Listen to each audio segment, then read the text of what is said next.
The Object 260 is once again a great tank, especially in this new meta, and today, boy 2013 is going to show us exactly why.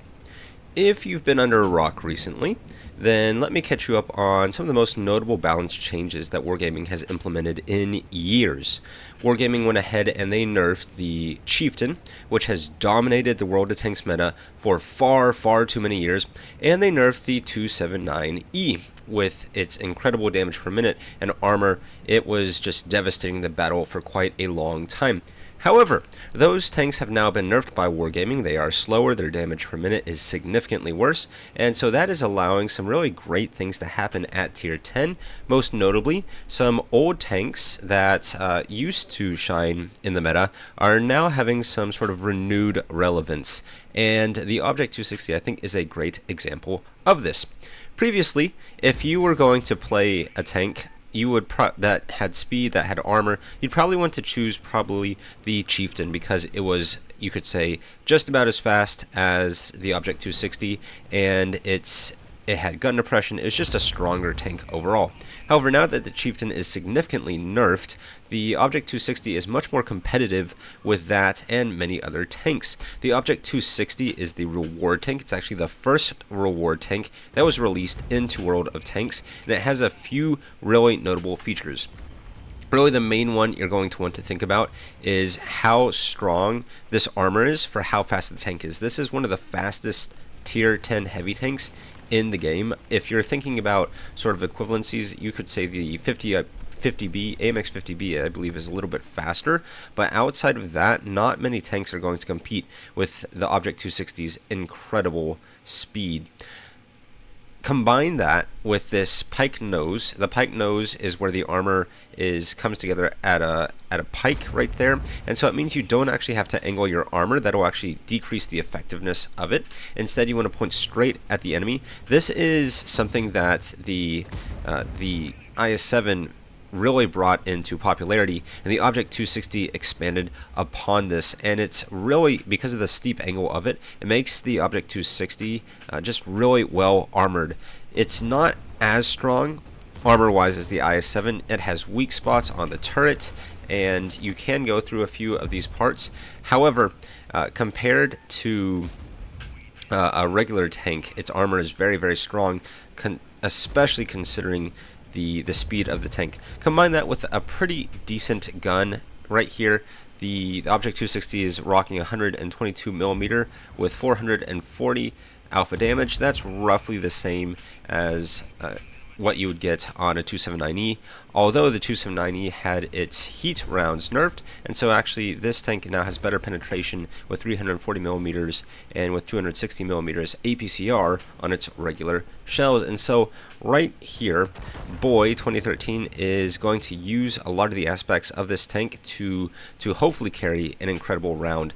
Note what he's doing right here. He is using a process called reverse side scraping, and an unfortunate misplay. He fires heat into a wall. Heat does not go through walls while APCR does, and so if he actually had APCR right there, he might have penetrated. He uses the heat well this time. He doesn't go through any walls. He goes straight onto the flat armor of the Object 277, and so he's going to put in another shell, and notice how effective his armor is in this reverse side scrape setup. When your turret is towards the front like this right here, you have an excellent opportunity in many tanks to reverse side scrape because the Object 260 has very strong side armor. It allows him to come back with his turret at the front, and this is sort of emulating what side scraping is in something like a mouse or in something like a tiger mouse, where you're able to put your turret at the back, and that allows you to see your opponent with your turret before they see the quote-unquote front of your tank. They can't really see your hole outside of that side hole, which is really difficult to penetrate, and you can see them with your turret, and that's going to allow you to have an excellent opportunity to whittle down your opponents. And now, boy 2013 is already up to 4,400 damage, and make that 4,800 damage as he shuts down the Object 277. Also notice the skill on his commander, Eagle Eye. He was able to see that that Object 277 was ammo racked, and so that is a very useful skill. It doesn't come into play too often. You don't always need to know that, especially now that repair kits are reusable. However, it did give him an advantage there. It gave him a little less concern about facing off against that 277, and so it's important to see just how skilled, Boy 2013's crew truly is.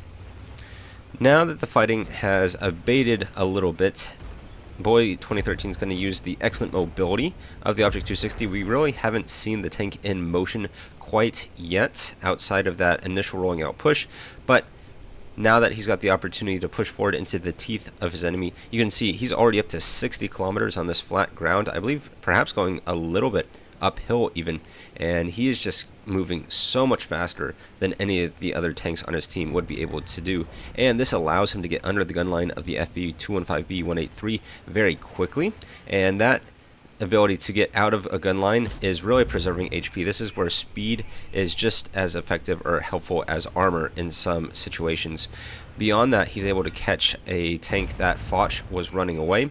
If he was in a slower heavy tank, he would not have been able to put in that shell. Now that he's in a fast heavy tank, it all becomes possible, and he's spotting tons of tanks all in the back.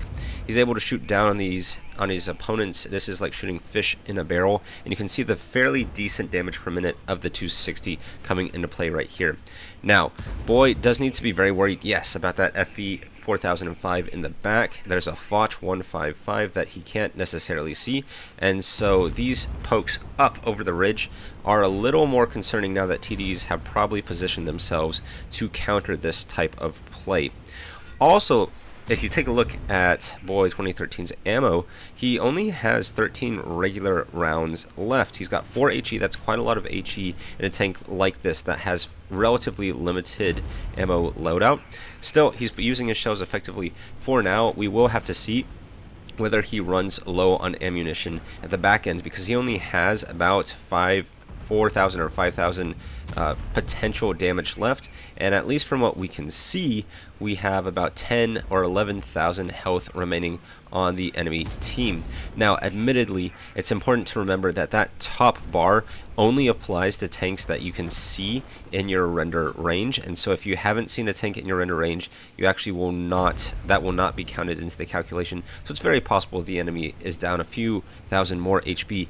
Still, we are going to have, it looks like, potential ammunition issues as we go further into this replay, because with only 9 regular shells remaining, that is a lot of work to do towards the enemy and not a lot of ammo to work with. The Foch 155 bounces off the 260's armor. The 260's turret is fairly strong. It's not as good as the i7's, but still very good overall. And this 4005 pushes over, puts a HE shell, a premium Hesh round into him. However, this is now allowing Boy 2013 to use his HE shells instead of his regular rounds, and that is key because that's helping him preserve his normal shells for later in the battle.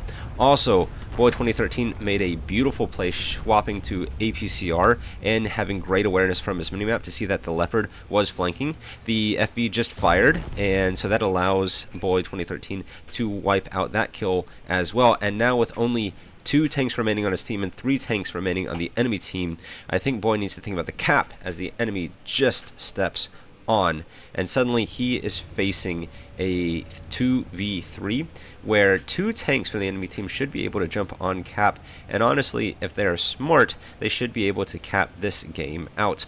Interestingly, I don't know why Boy 2013 opts not to pursue the enemy cap. He is in a very fast tank, so I think he'd have a chance to get down towards his cap, but I think he's hunting the damage right now.